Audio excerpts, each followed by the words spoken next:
오늘부터 우리가 사사기를 보게 되는데요. 지난주까지 저희가 학개서 말씀 이렇게 쭉 봤습니다. 성전을 건축합시다. 여러분들 정말로 예수와 함께 하나님과 함께 매일매일 사는 삶을 학개서 들을 동안에만 잠깐 생각해 보는 것으로 끝내지 마시고 평생에 내가 예수와 함께 가리라, 예수와 함께 가리라 라는 생각을 가지고 사셨으면 좋겠다라는 생각을 학교에서 시리즈를 마치면서 저는 간단히 하고 또 그것을 위해서 기도했고요.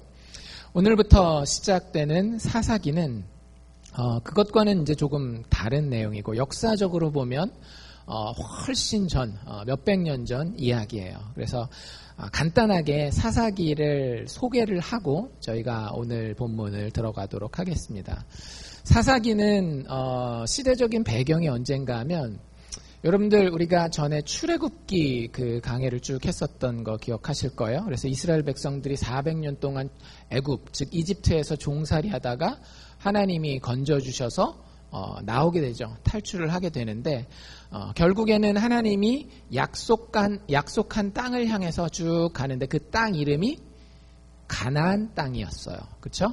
그래서 그 가나안 땅이 지금의 우리가 그 지도에서 보면 이스라엘이라고 돼 있는 그 나라인데 그 땅에 들어갑니다. 근데 모세가 같이 들어가지 못하고 이스라엘 백성들만 들어가게 하면서 새로운 지도자를 세웠어요. 그리고 그 지도자의 이름이 여호수아라고 하는 사람이었습니다. 그래서 얼마 전에 사실 저희가 여호수아 1장 말씀도 같이 보긴 봤잖아요. 그래서 여호수아라는 사람이 한 30년 정도 이스라엘의 지도자가 되어서 하나님의 백성들이 가나안 땅, 즉 약속의 땅에 들어갈 때에 그 백성들을 이끌고 가나안을 정복하는 정복 전쟁을 해요. 그래서 모든 구석구석 다는 아니지만 큰 그림으로 이제 여기는 하나님의 백성들이 들어와서 사는 땅입니다라고 할 정도까지 정복을 마칩니다.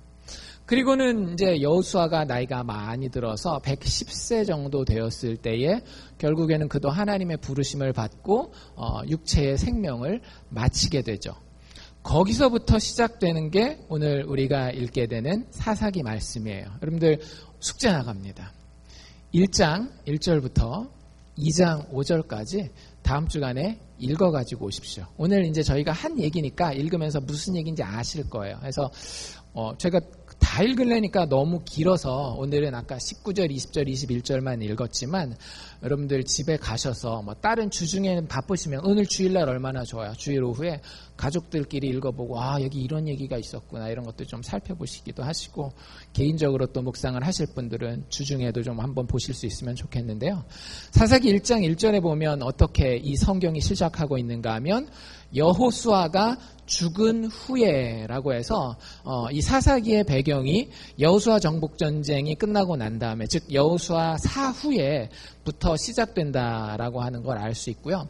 그리고 맨 마지막에 사사기가 끝나서 그 다음 책 사무엘상하가 되는데 보면 이제 이스라엘의 왕이 등장해요. 이스라엘의 첫 번째 왕은 사울 왕이었고 그리고 그 다음에 하나님 마음에 합한 자 다윗 왕, 솔로몬 왕 이렇게 해서 이스라엘을 다스리는 왕들이 사사기 이후에 나오게 됩니다. 그래서 사사기는 언제부터 언제까지인가 하면 여호수아 정복전쟁 이후부터 이스라엘의 왕정이 시작되기 전까지의 역사를 담고 있는 책이 바로 사사기라고 하는 책이에요.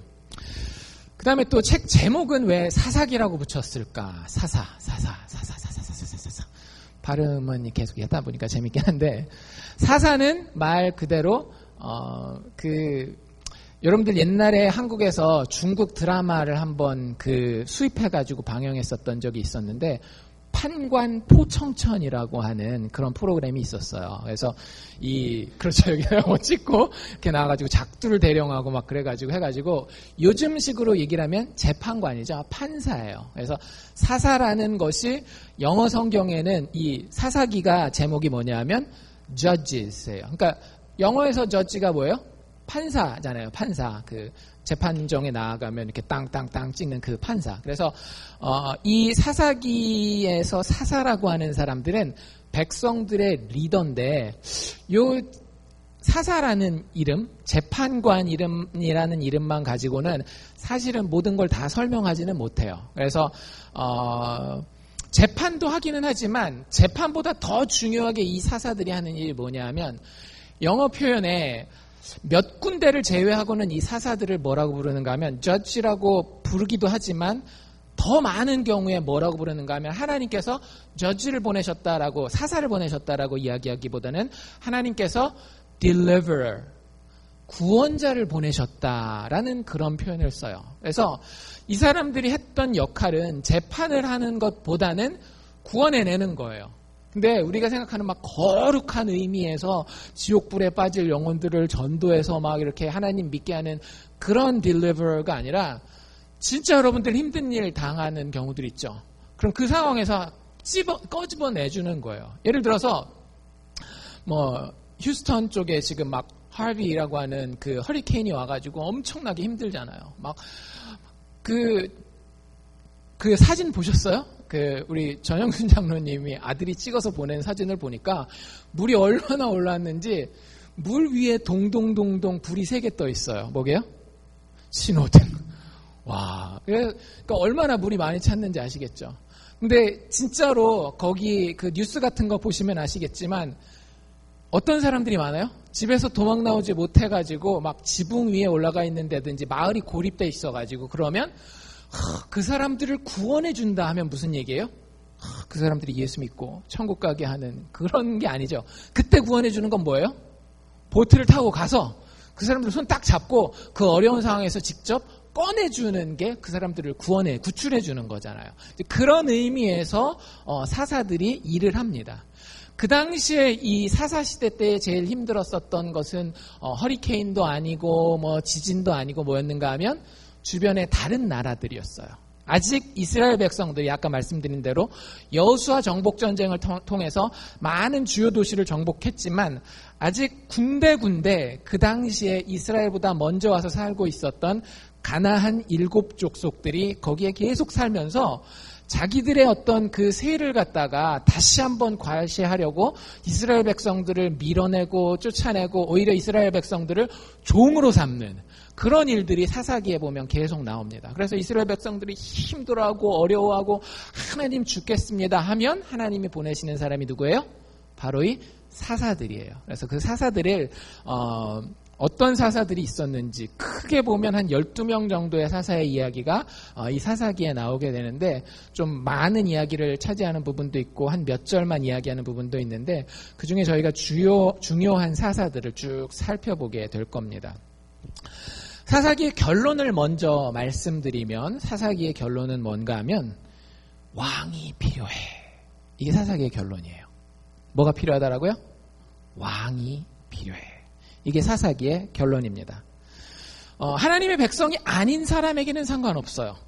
그런데 여러분들 스스로를 나는 하나님의 백성입니다 라고 이야기하는 순간 우리에게 가장 필요한 존재가 누가 되는가 하면 왕이에요. 왕입니다. 여러분들 왕이 없으면 참 내가 편한 대로 다 할 수 있을 것 같지만 많은 경우에는 왕이라는 말이 너무 현대인들에게 거부감이 많이 든다라고 한다면 지도자가 필요해요. 리더 이러면 이제 좀 받아들이기가 쉬우시죠. 리더가 필요한데 하나님의 백성들에게는 어떤 리더, 어떤 왕이 필요한가 하면 하나님을 그대로 대변해주는 왕, 하나님을 그대로 보여주고 하나님의 뜻을 그대로 알려주고 실천할 수 있는 리더자가 필요한 것을 보여줍니다. 사사시대를 보면 사사가 그런 역할을 하거든요. 사사가 있을 때는 이스라엘 백성들이 잘 서요. 근데 그 사사가 죽고 리더십 자리가 공백이 되면 어떻게 될까요? 이스라엘 백성들이 또 난리를 피고 어려움을 당하는 이런 이야기가 계속 반복되게 됩니다. 그래서 사사기가 읽어보신 분들은 아시겠지만 별명이 있어요. 암흑의 역사. 이게 사사기의 별명입니다. 이스라엘의 역사가 여호수아 이후에는 지도자가 있어도 사사 같은 경우는 하나님이 잠시 보냈다가 죽으면 또 끝나고 계속 이런 패턴이 반복되거든요. 지도자 없는 이스라엘의 혼란이 얼마나 어두운 것인지에 대해서 쭉 이야기를 합니다. 심지어는 사사가 있는 순간에도 보면 참 어두운 역사들이 많이 나와 있는 것을 볼 수가 있어요. 그래서 사사기를 보시면서 그래, 삶에는 왕이 필요하구나, 이런 생각을 좀 해보십시오. 제가 여기서 이야기하는 왕은 뭐 옛날에 고려시대, 조선시대 왕이나 아니면 요즘으로 얘기해서 수상이나 대통령을 이야기하는 게 아니에요. 아까도 말씀드린 것처럼 하나님을 대변할 수 있는 왕이 필요하다라고 하는 것을 한번 좀 잘 생각해 보실 수 있기를 원합니다. 궁극적으로 이야기한다면 그 왕은 누구를 얘기를 하는가 하면 예수 그리스도를 이야기하는 것인데, 구체적인 이야기로 들어가 보면 그것보다 조금 더 하나님이 우리에게 원하시는 내용들이 자세하게 나와 있어요. 오늘 우리가 살펴보게 될, 그리고 여러분들이 집에 가서 숙제로 하게 될 1장 1절부터 2장 5절까지는 위기의 시작이라고 하는 주제를 다루고 있습니다. 여러분들 신앙생활을 쭉 하시잖아요. 뭐 오래 하셨건 짧게 하셨건. 근데 신앙생활 하다 보면 제가 예언 하나 해드릴게요. 반드시 위기의 때가 찾아옵니다. 다른 위기를 얘기를 하는 건 아니에요. 신앙생활 하다가 뭐 경제적인 형편이 어려워지는 거, 신앙생활 하다가 뭐 가족의 어떤 일들이 터지는 거, 신앙생활 하다가 뭐 병에 걸리는 거, 그런 위기와는 조금 다른 위기예요. 여기서 위기는 뭐냐면 영적 위기입니다. 그런데 그 영적 위기가 반드시 여러분들이 신앙생활 하는 동안 시작되게 돼 있어요. 그게 영적 생활의 법칙입니다. 왜냐하면 우리가 하나님과 동행하고 하나님 앞에서 잘 되고 천국 백성 되는 걸 싫어하는 존재가 있거든요. 누구? 악한 마귀 사탄. 여러분들이 안 믿을지 모르겠지만 내 눈에 보이지 않는다고, 내가 존재하지 않는다라고 이야기해도 존재하는 것들이 이 세상에는 있어요. 과학적으로도 있지만 영적으로도 있습니다. 우리 눈에 보이지 않는 많은 것들이 지금 여기 둥둥둥둥 떠다니고 있잖아요.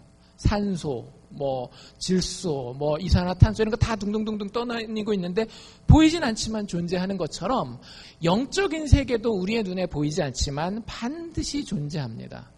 그 중에 정말로 하나님을 대적하고자 하는 악한 세력이 있는데 그 세력의 우두머리격인 존재가 바로 악한 마귀 사탄이라고 하는 존재인데요. 그는 우리가 하나님과 사랑하는 관계를 가지는 것을 굉장히 시기하는 존재예요. 그래서 우리가 영적으로 조금이라도 성경을 더 알아가게 된다라고 한다면, 조금 더 기도하는 존재가 된다라고 한다면, 한 번이라도 예배를 더 드리는 존재가 된다라고 하면 반드시 우리 영적 생활 가운데에 위기를 던져다 줍니다. 그 위기가 반드시 시작되게 돼 있어요. 영적 위기는 뭘까요? 뭐 여러 가지로 이야기를 할 수 있는데, 영적 위기를 제가 한번 정의를 해본 것은 이것입니다. 하나님과의 언약 관계가 무너지기 시작하는 것이 영적 위기예요. 여러분들, 하나님과 여러분은 예수 믿는다라고 얘기를 했으면 언약, 약속 관계에 있는 겁니다. 어떤 약속 하셨어요? 여러분들 예수님 믿으실 때에? 약속 안 하셨어요? 그냥 내가 교회 운전해서 올 수 있으니까 와서 앉아 있는 겁니까? 우리 정회원분들은 기억하셔야 돼요. 저랑 또 목자분들이랑 그 정회원 거기다가 사인하실 때에 어떤 표현이 있었는가 하면, 거의 제일 첫 부분에 나왔던 질문이 뭐였는가 하면, 예수를 나의 주인이요 구원자로 고백하십니까? 라고 하는 고백이 있었어요. 그게 약속한 겁니다. 여러분들이 이제 여러분들의 인생은 주인이 누구예요? 예수예요. 꼭 사랑의 교회 정회원이 아니라 할지라도 내가 예수 믿습니다. 주님의 살과 떡을, 주님의 살을, 주님의 피를 내가 받고 그 안에서 구원받습니다라고 얘기하는 모든 사람의 인생의 주인은 더 이상 자기 자신이 아닌 거예요. 그 약속한 자들만 여기 동참하는 겁니다. 여러분들 그 성찬식에 동참하는 것을 제가 최근에는 자주 얘기 안 했지만 작년에 굉장히 강하게 얘기했었던 거 기억하시는 분들이 있을 거예요. 여러분들 제대로 된 인격적인 만남이 없으면 떡과 잔에 참여하지 마십시오라고 우리 유스 아이들은 제가 개인적으로도 많이 얘기했었고, 어른들도 성찬식 하면서 하기 전에 한 후에 여러 번 얘기했었던 것을 기억하실 거예요. 왜냐하면 이건 약속 관계거든요. 사도 바울이 뒤에 뭐라 그랬어요? 너희가 알지 못하고 예식에 참석하고 죄 짓는 삶을 살아가는 것은 너희 삶 가운데에 재앙을 쌓아놓는 것과 똑같다라고 얘기하시거든요. 그게 단지 미신적인 것을 이야기를 하는 게 아니라 하나님 살아계시는데 그 하나님과의 관계에 들어간다라고 하는 건 약속하는 거예요. 근데 그 약속의 핵심이 무엇인가 하면 하나님이 나의 주인이고 하나님 나의 구원자라고 하는 거예요. 여러분들 다른 거 다 잊어버려도 이 부분만 가지고만 제대로 하나님과 관계를 성립해도 하나님 앞에 칭찬받는 신앙인이 됩니다. 그리고 세상 가운데 사람들이 여러분들을 사랑하게 돼요. 여러분들이 세상에서 또 하나님 앞에서 뭔가 꿀리는 게 있다라고 한다면 사실은 뭐에서 잘못되는 건가 하면 하나님과의 언약관계, 즉 하나님을 주인 삼고 하나님을 구원자로 삼는 데서 무너졌기 때문에 그런 거예요. 하나님이 주인하기보다는 하나님 잠깐 비키시고 내가 주인. 내가 자녀를 키우는데 그 자녀를 키우는 주인은 나예요. 하나님 내가 돈을 버는데 그 돈을 버는 주인공도 나예요. 하나님 내가 친구들을 사귀는데 그 친구들을 사귀는 인간관계에서 주인공도 나예요. 천국 갈 때만 하나님이 주인하시고 이 인생을 사는 데는 내가 주인하겠습니다. 여러분들 이게 영적 위기의 시작이라고 하는 거예요. 구원자라고 하는 것도 굉장히 중요합니다. 하나님 이 상황 내가 헤쳐나갈 수 있어요. 여러분들 주보에 제가 실은 그 시를 한번 집에 가서 꼭 읽어보실 수 있기를 바랍니다. 여러분들이 가지고 있는 큐티 책에 나와 있는 시예요. 그 시의 핵심은 뭔가 하면 내가 잘 나갈 때 겸손하게 해주십시오. 여러분들 이거 꼭 기억하셔야 합니다. 예수 믿는 사람들이 가장 경계하는 것 중에 하나가 뭐냐면 내가 잘 나갈 때예요. 내가 잘 나갈 때 꼭 누가 내 인생을 구원한 것 같아요? 내가 내 인생을 구원한 것 같아요. 그런데 성경은 아주 단호합니다. 인생의 구원자는 단 한 분이에요. 누구예요? 예수 그리스도. 우리의 모든 연약함과 우리의 모든 수치스러움을 십자가에 지고 죽으신 그분 한 분만이 우리의 인생의 구원자예요. 내가 내 인생의 문제를 해결했다라고 생각하는 순간 여러분들 세상에서 가장 지혜롭지 못한 사람이 되는 겁니다. 여러분들이 이 세상만 살고 끝날 거면 나름 지혜로운 것처럼 보일 수 있겠죠. 하지만 우리에게 그건 너머에 영원이 있다라고 한다면 내가 내 인생을 구원할 수 있어, 책임질 수 있어 라고 느끼는 것만큼 바보 같은 생각이 없어요. 어쨌든 그 언약 관계가 무너질 위기가 온다라는 거예요. 마귀가 사탄이 슬슬 긁어요. 야, 하나님 주인 시켜놓으니까 불편하잖아. 하나님이 구원자 하는 거 조금 불안하지 않아? 네가 그래도 좀 나서야지. 이렇게 슬슬 긁으면서 영적인 위기가 시작됩니다.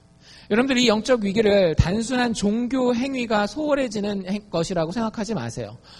내가 옛날에 예배 드렸는데 예배 안 드리니까 영적인 위기인가 보다. 기도 좀 많이 했는데 요즘에 기도 좀 적게 하니까 영적인 위기인가. 예, 영적인 위기 맞습니다. 근데 핵심은 그 행동이 아니에요. 여러분들 예배를 더 드리고도 영적인 위기를 맞을 수 있고요. 기도를 더 하고도 영적인 위기를 맞을 수 있어요.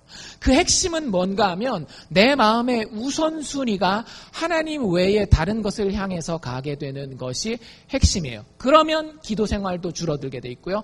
예배 생활도 소홀하게 돼 있고요. 말씀 보는 것도 더 귀찮아하게 돼 있어요. 중요한 건 종교적인 행위가 소홀해지는 것이 아니라 먼저 뭘 살피는 거라고요? 마음의 우선순위를 살피는 거예요. 그런데 그 우선순위를 자꾸 하나님을 그 우선순위 1순위에서 하나님을 자꾸 밑으로 내리려고 하는 세력이 있고 우리는 그것에 의해서 영향을 받는다라고 하는 사실을 알고 있어야 합니다. 그리고 그 결과는 굉장히 치명적이에요. 여러분들이 어떻게 생각하는지 모르겠지만 제일 바보 같은 게 뭐냐면 신앙생활하면서 제일 바보 같은 게 뭐냐면 내가 하나님과의 우선순위가 무너져도 별거 아니네. 내가 진짜 하나님보다 다른 거를 너무너무 좋아하고 사랑하게 됐는데 그래도 하나님 안 하는 건 아니니까 나중에 천국 갈 때 괜찮겠지. 그래도 사업하는데 문제 없네. 그래도 우리 자식들 잘 크네. 여러분들 이것보다 더 무서운 결과는 없습니다. 여러분들 우리가 하나님에 대한 우선순위를 양보하는 순간 우리 일에는 정말로 치명적인 일들이 일어나게 돼요. 단순히 기복적인 미신적인 의미에서 이야기하는 게 아니에요. 정말로 상식적으로 생각해봐도 너무너무나도 치명적인 일들이 우리가 영적인 위기에서 굴복하고 무릎 꿇게 됐을 때에 우리의 삶 가운데 일어납니다. 정말 불쌍한 경우는 어떤 경우인가 하면 자기가 그 치명적인 상황 가운데 있다라는 것도 인식하지 못하면서 망해가는 거예요. 이스라엘 백성들이 사실 그렇거든요. 그래서 이 사사기의 역사를 암흑의 역사라고 얘기를 하는 거예요. 이스라엘의 암흑기라고 얘기를 하는 거예요. 한번 간단하게 봅시다. 오늘 어떤 일이 벌어졌길래 어떻게 이 위기가 찾아오는지 우리의 삶에도 비슷하게 이 영적인 위기가 찾아오거든요. 한번 그 이야기를 살펴보기를 원하는데요. 하나님은 하나님의 백성들이 정복하기를 원하십니다. 여러분들 여기서 정복이라는 단어를 잘 이해하고 들으셔야 됩니다. 이 정복이라는 단어를 기독교가 수천 년 동안 한 1, 2천 년 동안 오해하고 살았어요. 그래서 여호수아서를 읽는다든지 사사기를 읽으면 많은 사람이 뭐라고 생각했는가 하면 나가서 식민지를 개척하고 식민지에다가 교회 세우면 그게 하나님의 이름으로 정복하는 거라고 생각했어요. 근데 여러분들 그건 구약만 읽는 거예요. 신약 성경에 예수님이 한 번이라도 너희 옆나라를 정복해가지고 거기에다 교회 세워가지고 많은 사람들로 하여금 교회 나오게 해라. 이런 얘기 예수님이 한 번이라도 한 적 있어요? 그런 적 없잖아요. 예수님은 정복자입니다. 여러분들 알고 계셔야 돼요. 예수님은 정복자인데 그 정복을 세상의 그 어떤 정복자보다도 가장 멋지게 완성하신 분이에요. 그런데 예수님이 그 정복을 어떻게 완성하셨죠? 십자가에서 죽으심으로 완성하셨어요. 그러니까 여러분들 구약 성경의 정복이라고 하는 개념은 그 당시에 아직 예수가 완전히 드러나지 않았을 때의 그림자 상태로서 이해를 해야 되는 거예요. 성경은 우리가 정복하기를 원해요. 그런데 아까 얘기했던 어느 나라를 정복하고 막 이런 분들도 있죠. 세상에서 더 높은 자리에 올라가야 우리가 하나님한테 더 큰 영광을 이게 돌린다고, 대통령 돼야 된다고, 세상에서 힘 있는 자리에 올라가야 된다고, 그런 분들 많이 있어요. 그럴 수도 있어요. 하나님이 그런 자리에 우리를 올려서 쓰실 수도 있지만 그게 우리가 정복해야 할 그 대상이 아니라고 하는 것을 여러분들 알고 계셔야 돼요. 여러분들 정복이라고 하는 거는 어떤 컨텍스트에서 봐야 되는가 하면 하나님이 이스라엘 백성들에게 가나안 땅을 약속해 주셨나요? 안 해주셨나요? 지금 이 사사기가 시작되는 시점에서 하나님이 이스라엘 백성들에게 약속의 땅 주겠다라는 약속을 하셨어요? 안 하셨어요? 이미 하셨어요. 하나님이 분명히 이 땅 너한테 준다. 이 땅 네 것 될 거다라고 이야기를 했어요. 그럼 우리는 어떻게 생각해요? 가만히 있다가 유산 딱 상속받기를 원하잖아요. 근데 그걸 하나님을 굉장히 오해하는 거예요. 하나님은 아주 다이내믹한 분입니다. 여러분들 애들 보시면 애들이 건강한지 안 한지 어떻게 알 수 있어요? 애들이 병에 걸렸어요. 그럼 어때요? 얌전히 앉아있어요. 그럼 애들이 이건 뭔가 잘못된 거예요. 애들은 어때요? 정상이에요? 난리를 펴야 그게 정상인 거예요. 물론 그 가운데 질서도 배워야 하고 이게 훈련도 받아야 하지만 정상적으로 인간에게는 움직이고 싶은 생명력이 있어요. 그게 왜 그런지 아세요? 우리가 하나님을 닮았기 때문에 그래요. 그래서 하나님이 하나님의 백성들을 부를 때에 하나님의 백성들을 야 내가 감 줄 테니까 니들 누워. 입 벌리고 감 떨어뜨려 줄 테니까 그 감만 잘 받아먹고 그냥 평생 아무것도 하지 말고 가만히 누워 잘 살아. 절대 이러시는 분이 아니에요. 하나님은 어떤 분이냐? 우리를 불러요. 너네 아들이야. 너네 딸이야. 근데 하나님이 좋아하는 게 있어요. 예를 들어서 가구를 만드는 거예요. 그러면은 가구 만들고 그 가구에 그냥 얌전히 앉기만 원하는 게 아니라 하나님이 가구 의자를 만든다면 의자를 만들기 위해서 톱질을 하고 망치질을 하고 드라이버를 돌릴 때에 야 아들 망치 한번 가지고 와봐. 네가 한번 쳐볼래? 그러면 아들이 망치를 탁탁탁 쳐요. 저도 제 차 문 이게 손잡이가 부러져가지고 고쳐봤거든요. 고쳤는데 혼자 고칠 때는 별 재미가 없어요. 둘째랑 같이 고치니까 되게 재밌겠더라고요. 시간도 어떻게 가는지도 모르고 여름에 막 고치는데도 너무 재밌더라고요. 이게 하나님의 마음이라고요. 무슨 얘기인지 아시겠어요? 하나님은 우리를 부르시고 약속의 땅을 그 축복을 우리에게 주신다라고 얘기를 하는데 가만히 누워가지고 받아 먹어. 너는 그냥 먹고 뒤룩뒤룩 살만 찌면 돼. 그게 아니라 하나님이 그 땅을 정복해가는 그 과정에 우리가 순종함으로 같이 가기를 원하는 거예요.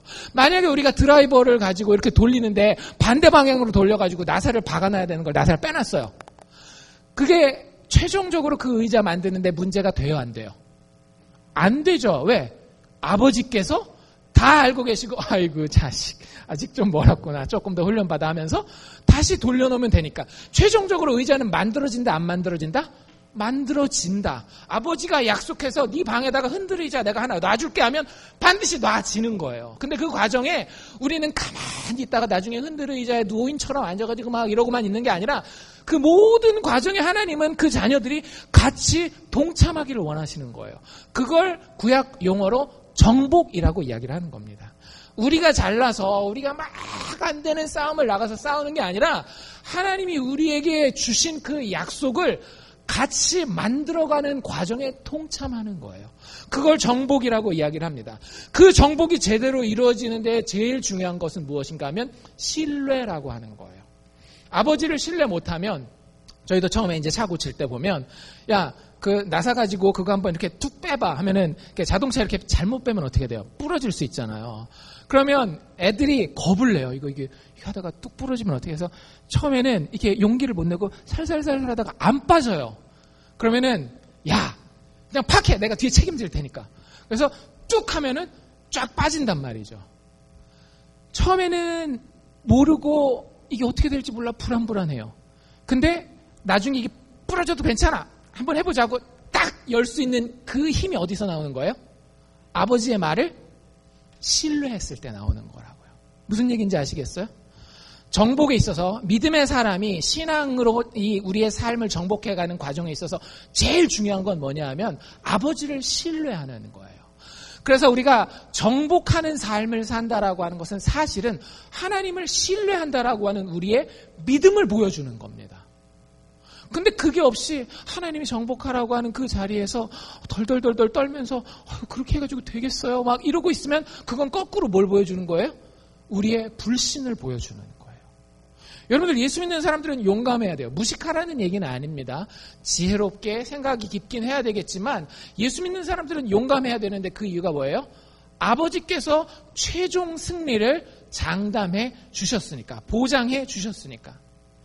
여러분들도 오늘부터 만약에 지금까지 아니었다라고 한다면 오늘부터 나아가 이 정복의 삶을 사실 수 있기를 바랍니다. 도대체 뭘 정복하라는 거예요, 목사님? 모르실까봐 제가 알려드릴게요. 여러분들 마음속에 가지고 있는 못된 마음씨들 있죠.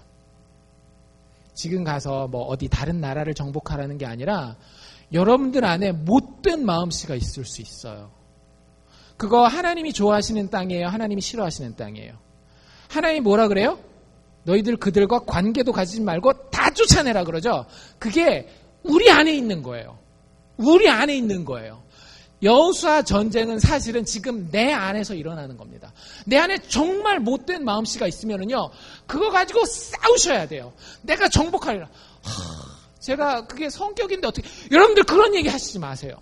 성격 아니에요. 여러분들의 가진 그 마음씨가 예수 그리스도의 마음씨를 담지 않았으면 그건 정복해야 할 대상입니다. 여러분들의 나쁜 말들이 있을 수 있어요. 그것도 여러분들이 정복해야 될 대상이에요. 우리가 사랑하는 가족을 향해서, 남편을 향해서, 아내를 향해서, 자식들을 향해서, 부모들을 향해서 하지 말아야 될 말들을, 나쁜 말들을 막 쏟아내요. 여러분들 예수가 그렇게 말씀하시던가요? 우리가 마가복음을 다 봤잖아요. 엄하게 말씀하신다 할지라도 나쁜 말 하시지 않잖아요. 그러면 그게 내 안에 있으면 그게 뭐가 되는 거예요? 우리가 정복해야 할 가나안 땅이 되는 거예요. 여러분들이 교만한 마음을 가지고 있어요? 교만한 태도를 가지고 있어요? 뭔가 좀 탁 되면 벌써 내 고개가 탁 올라가고, 뭐 안 되면 그냥 한없이 막 고개 팍 숙이고. 여러분들에게 그런 교만함과 그런 내 안에 수치스러움이 있다라고 한다면 그것도 역시 우리가 정복해야 할 가나안 땅입니다. 예수 그리스도께서 한없이 겸손하셨어요. 하나님의 아들이시지만 한 번도 자기를 자랑하거나 자기를 드러내지 아니하시고 늘 죄인들과 가난한 자, 약한 자들을 돌보시고 아버지께만 영광을 돌리잖아요. 내 안에 그렇지 못한 못된 이 자기 콧대 세우려고 하는 교만함이 있다라고 한다면 여러분들 그거 정복해야 돼요. 제가 워낙 잘났는데 어떡합니까? 아이고, 그것까지 하나님 앞에 맡기고 여러분들 그걸 정복하셔야 된다라고 하는 거예요. 여러분들 마음 가운데 다른 사람을 향해서 무자비하고 무정한 마음이 있습니까? 그것도 정복하셔야 되는 거예요. 예수 그리스도가 우리를 향해서 무정하고 무자비했다면 우리가 구원받을 자가 아무도 없어요. 우리는 늘 기본적인 디폴트 모드가 어때요? 기본 모드가 다른 사람 판단하고 다른 사람 정죄하고 막 그러고 앉아있잖아요. 그래서 불쌍한 자를 봐도 그 당할 꼴을 당하는 거니까 그렇지 이렇게 해요. 예수님이 그러셨다면 우리 구원받지 못했어요. 예수님 우리를 얼마나 불쌍히 여기셨는지, 얼마나 자비로우셨고 얼마나 정이 많으셨는지. 그러니까 여러분들 정복할 게 얼마나 많은지 아시겠죠? 그 정복의 싸움을 싸우셔야 된다라는 거예요. 뭐 단지 뭐 예수 믿으니까 술 끊고 담배 끊고 도박 끊고 뭐 여자 끊고 그것도 당연히 끊어야 됩니다. 그것도 당연히 끊어야 되지만 그런 것들뿐만 아니라 우리 속에 있는 지저분한 모든 것들을 다 끊어내고 거기에 칼을 대고 거기에 창을 대고 우리가 싸워야 되는 거예요. 그걸 감당하지 못할 때에 우리의 마음에는 뭐가 틈타기 시작하는가 하면 하나님 그거 어떻게 제가 감당합니까? 하는 순간 영적 위기가 우리의 삶 가운데 찾아오는 겁니다. 그리고 그 결과는 치명적이라고요. 오늘 사사기의 모델이 그 아주 전형적인 예를 보여주고 있는데요. 영적인 위기는 누구에게 찾아오느냐? 신앙생활이 괜찮다라고 생각하는 사람들한테 반드시 찾아옵니다. 신앙생활이 요 정도까지면 괜찮겠지. 사람마다 기준이 다르겠죠. 어떤 사람은 막 내가 40일씩 금식하니까 내 신앙 괜찮아 이렇게 얘기하는 사람도 있고, 내가 그래도 주일 예배는 안 빠지니까 신앙 괜찮아 뭐 이런 사람들도 있고 했는데, 어쨌든 자기 기준에 내가 신앙생활이 참 괜찮다 요 정도면, 뭐 퍼펙트하진 않지만 요 정도면 그래도 하나님이 인정하시고 이뻐하시지 않을까, 이런 때에 영적 위기가 찾아옵니다. 이스라엘 백성들도 그랬어요. 이스라엘 백성들이 처음에 시작이 좋아요. 사사기 처음에 1장 앞부분 읽다 보면은요, 마치 여호수아를 읽는 것 같아요. 여호수아는 굉장히 진취적이거든요. 하나님의 백성들이 전쟁마다 나가서 하나님 의지하고 이기는 그런 이야기인데, 그 분위기예요. 딱 사사기 1장 앞부분을 보면. 그래서 여호수아가 죽은 이후에 이스라엘 백성들이 제일 처음 했던 게 이겁니다. 뭐일까요? 여호수아가 죽은 후에 1장 1절인데요. 이스라엘 자손이 여호와께 묻자와 가로되. 이 사람들은 뭐 하는 사람들이에요? 기도하는 사람들이에요. 하나님 앞에 하나님 이거 어떻게 해야 되겠습니까? 라고 물어보고 기도하는 거예요. 얼마나 좋은 시작이에요? 시작이 굉장히 좋죠? 그리고 그 기도에 하나님이 어떻게 하셔요? 이렇게 하나님한테 기도 이렇게 했거든요. 하나님, 우리 중에 누가 먼저 올라가서 가나안 사람들과 싸워야 되겠습니까? 정복전쟁을 이제 우리가 여호수아가 죽었는데 우리 그 전쟁을 계속 싸우기를 원합니다. 누가 먼저 올라갈까요? 라고 기도하고 하나님께 물어봤어요.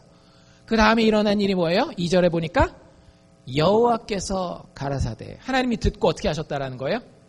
응답하시는 거예요. 응답하셔요. 그리고 유다가 올라가라 이렇게 얘기를 하십니다.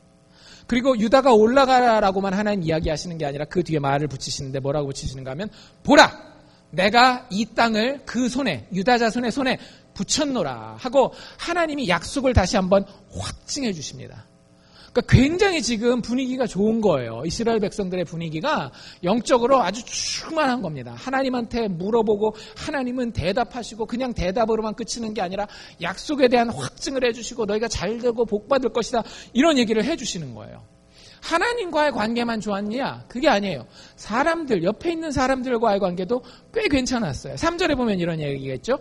유다가, 이제 하나님이 유다 지파부터 먼저 나가서 싸우라 그랬으니까 유다가 나가기 전에 누구에게 이야기하는가 하면 그 형제 시므온에게 이르되. 시므온, 12지파 중에 유다 지파도 있었지만 시므온 지파도 있었거든요. 이 시므온 지파에게 말을 걸어요. 뭐라고 말을 거는가 하면, 나의 제비 뽑아 얻은 땅에 나와 함께 올라가자. 우리 땅 전쟁하러 가는데 나 좀 도와줘. 이렇게 부탁을 하는 거예요.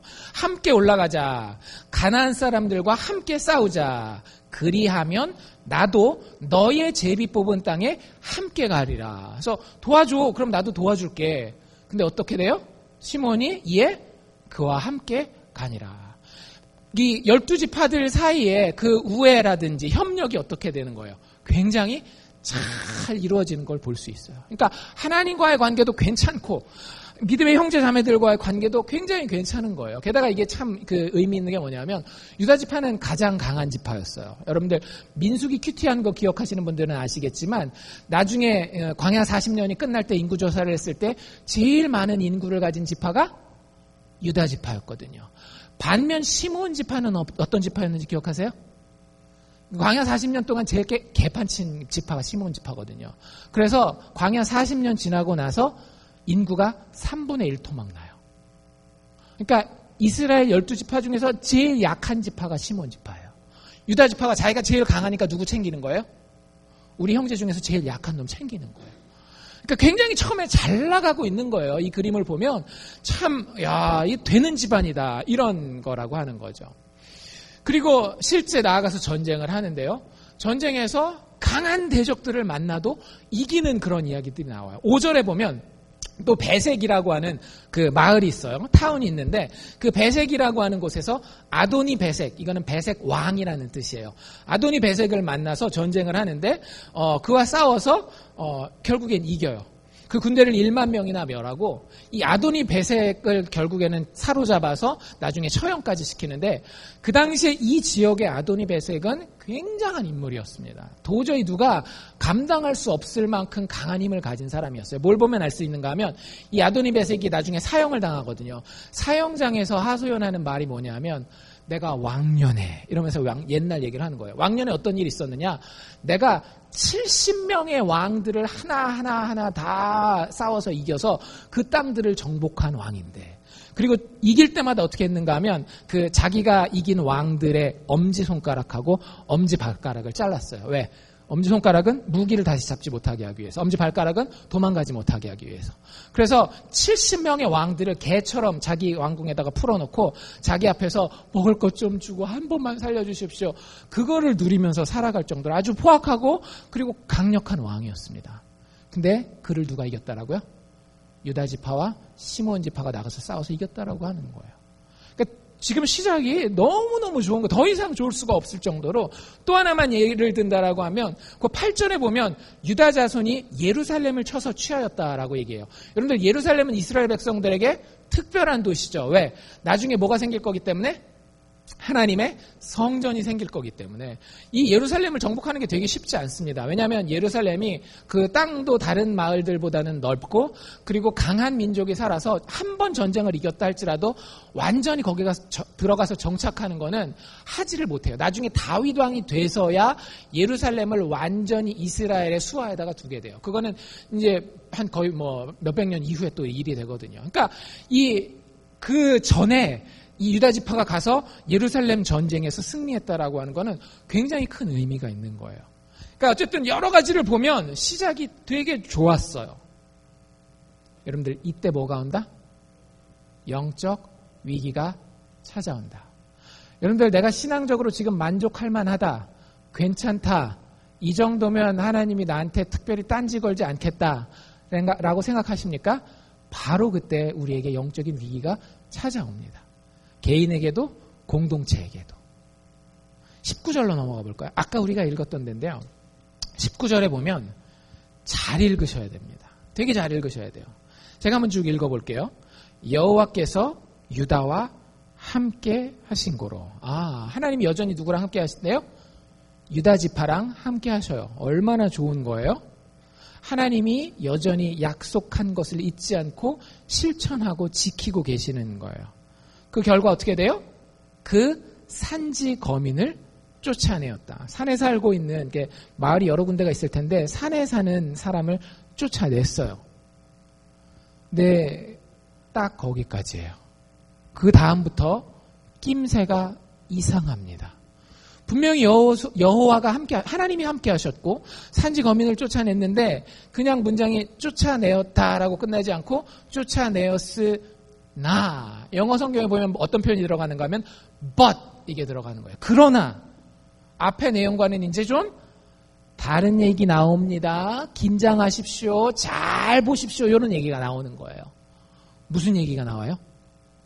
골짜기에 거민들은 철병거가 있으므로 그들을 쫓아냈다, 쫓아내지 못했다?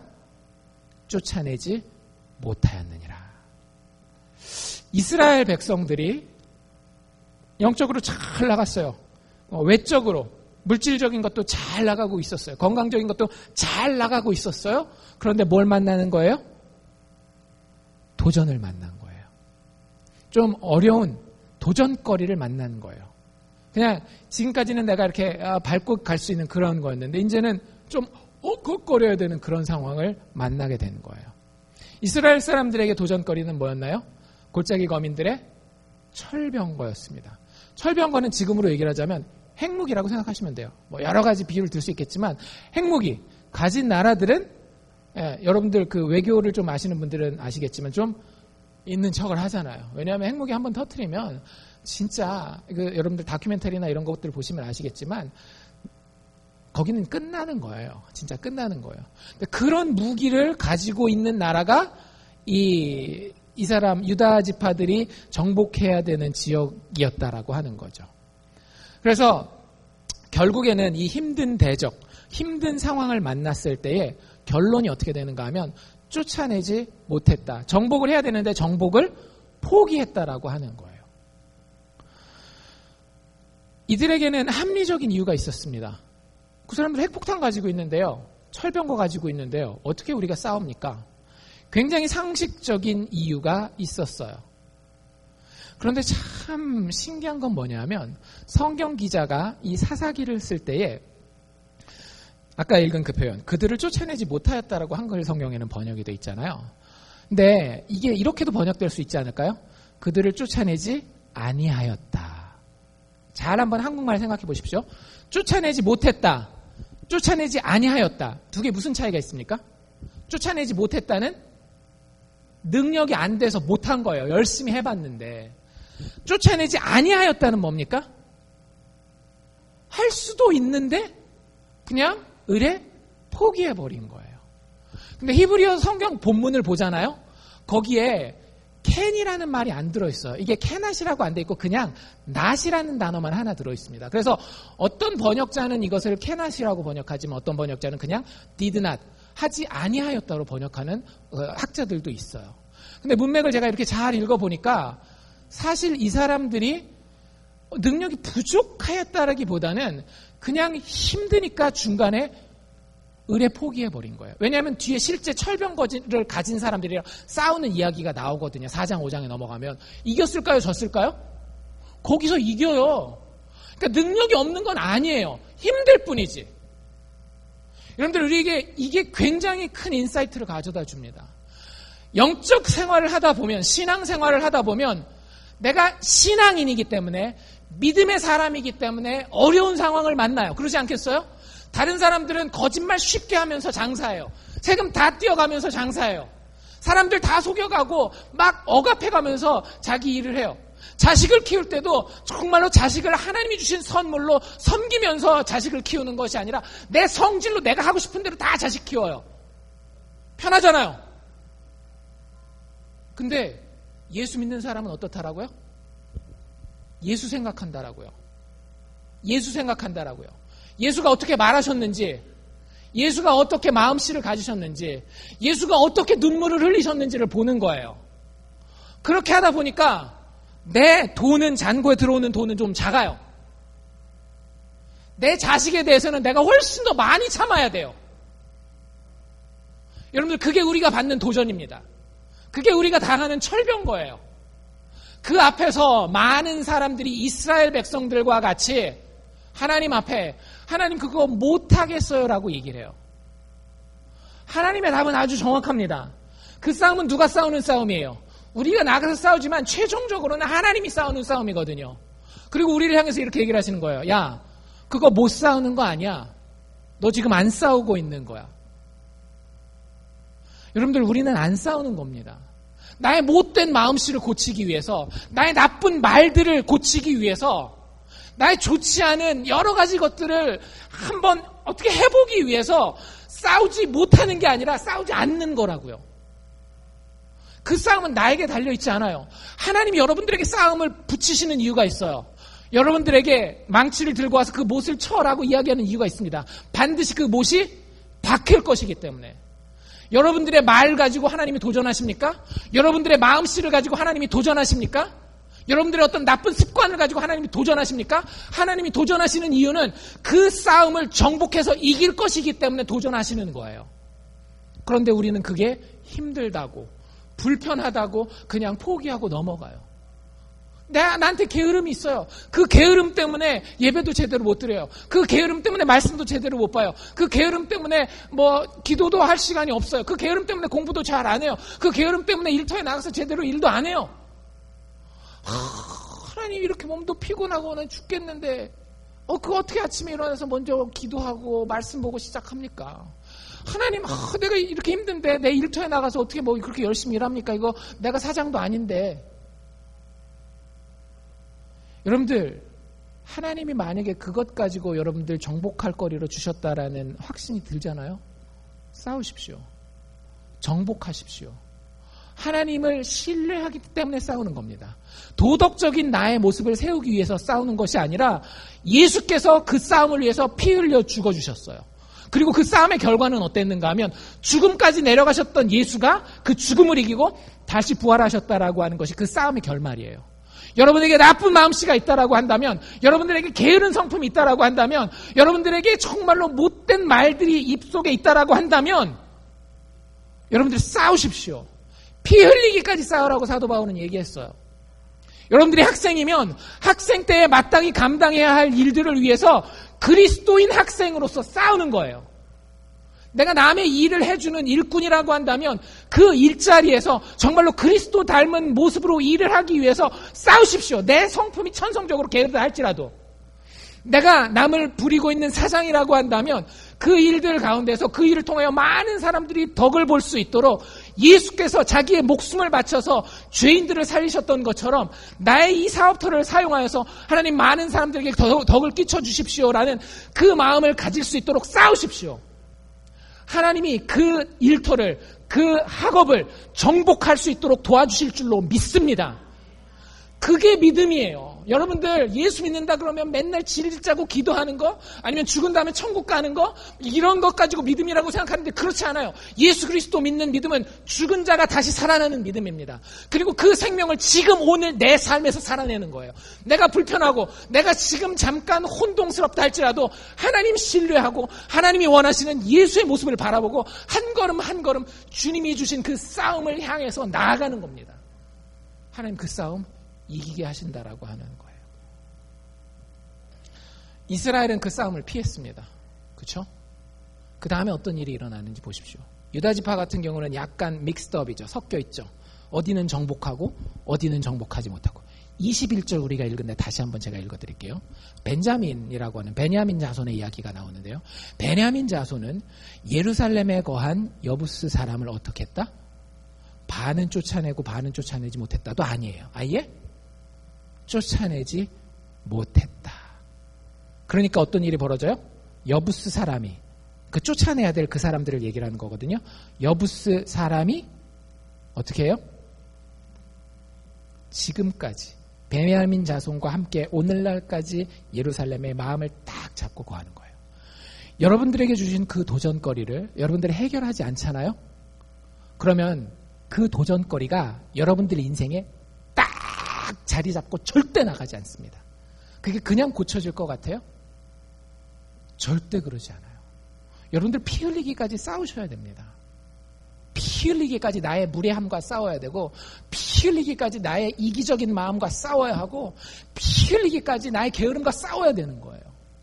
그렇지 않으면 따리를 탁 트고 내 안에서 계속 그 게으른 놈이, 계속 그 부정직한 놈이, 계속 무자비한 그 놈이 내 안에 사는 거예요. 그리고 내 옆에 귀한 사람들을 그걸로 다 칼로 찔러 넣는 거예요. 얼마나 비극적인 인생입니까? 뒤에는 진짜 웃기지도 않아요. 이 12지파들 중에 대표적으로 몇몇 지파만 얘기하거든요. 27절 므낫세 지파라는 지파가 있는데, 므낫세 지파 27절 맨 끝에 보면 거민들을 쫓아내지 못하매.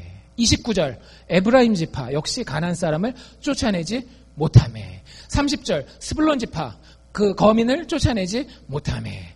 이 31절 아셀 거민을 쫓아내지 못하고. 33절 납달리 거민을 쫓아내지 못하고. 여러분들에게 지금 맡겨진 그 영적인 싸움을 여러분들이 피하잖아요. 그때부터 일어나는 현상은 뭐냐면 도미노 현상입니다. 여러분들 그 하나에서 무너지잖아요. 나머지는 다 무너지는 거예요. 꼭 기억하십시오. 그래서 제가 여러분들 그 결과가 치명적이라고 말씀드리는 겁니다. 내가 요것만 그런 거지. 아니에요. 그것만 그런 게 아니에요. 그게 그런 사람은 다른 부분에 있어서도, 기뻐해야 되는 부분에서도 기뻐하지 못하는 경우가 많아요. 내가 다른 사람이 함부로 대하는 사람들 있잖아요. 그러면 내가 요것만 빼놓고 나머지는 괜찮아. 그렇지 않아요. 함부로 다른 사람에게 함부로 대하잖아요. 그럼 반드시 그게 부메랑처럼 나에게 돌아와요. 그럼 내 마음에 평안과 기쁨이 있을까요? 없을까요?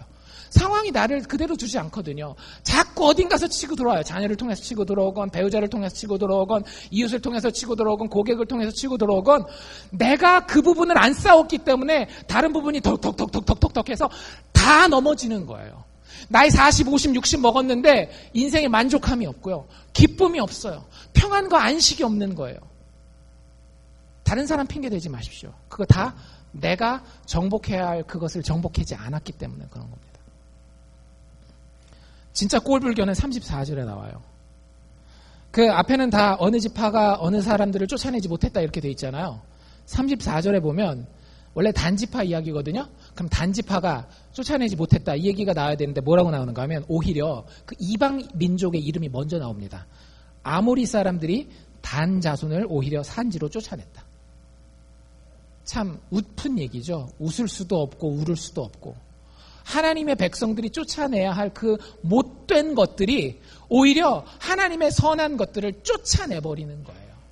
참으로 완악하고 더 이상 세상에서도 소망이 없는 그런 삶을, 그런 모습을 우리 안에 마지막에 최종적으로 가질 수밖에 없다라고 하는 것이 이 단지파의 모습을 통해서 보여지게 됩니다.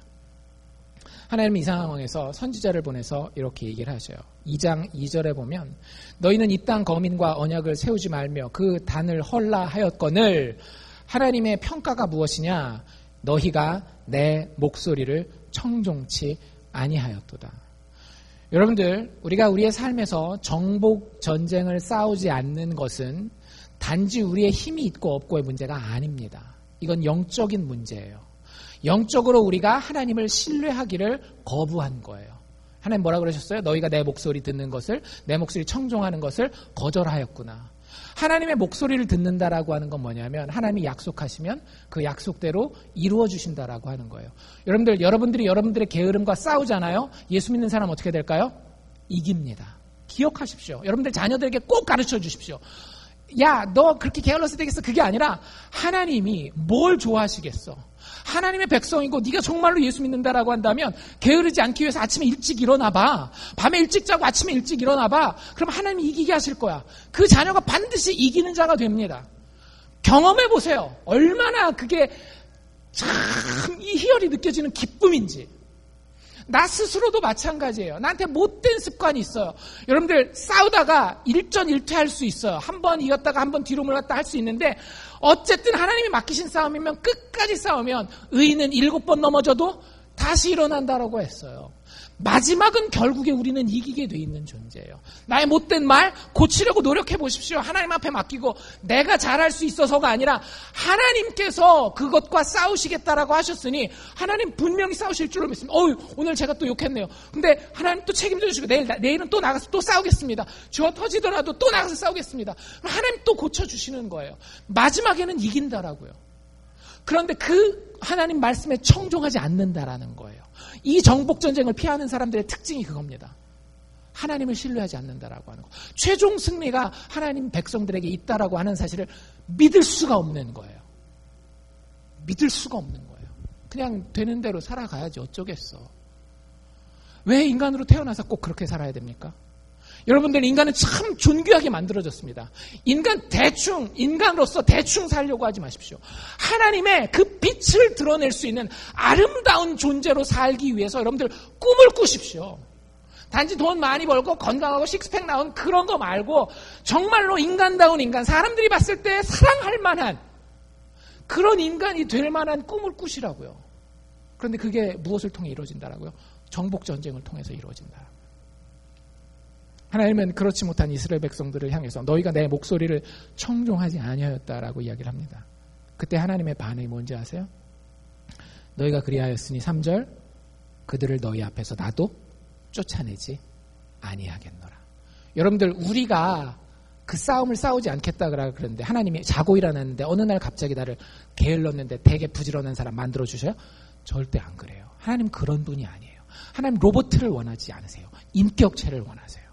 하나님이 원하시는데 너도 원하니 내가 싸울 텐데 너도 싸울 거니라고 물어보신다라고요. 우리가 안 싸운다 그러면 하나님도 안 싸우시겠다라는 거예요.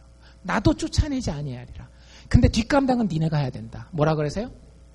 그들이 너희의 옆구리에 가시가 될 것이며 그들의 신들이 너희에게 올무가 되리라. 내가 하는 일마다 계속 아파요. 내가 가는 일마다 누가 자꾸 뒤에서 다리를 잡아가지고 올무에다가 덫에다가 나를 잡아놓는 것 같아요. 그게 정복전쟁을 싸우지 않는 사람들의 삶의 특징입니다. 여러분들 다시 한번 예수를 기억하십시오. 예수 그리스도의 십자가의 죽음과 부활은 우리의 정복전쟁이 어떻게 끝날지를 분명하게 보여주는 하나님의 역사적 계시입니다. 여러분들이 예수 믿는다라고 한다면 그 예수의 십자가를 바라보고 그분의 빈 무덤을 바라보면서 주님, 이 싸움 내가 싸우겠습니다. 나를 당신의 형상으로 빚어주시옵소서. 담대하게 이 정복전쟁에 나아갈 수 있는 주의 백성들, 주의 자녀들 되기를 주의 이름으로 축원합니다. 기도합시다.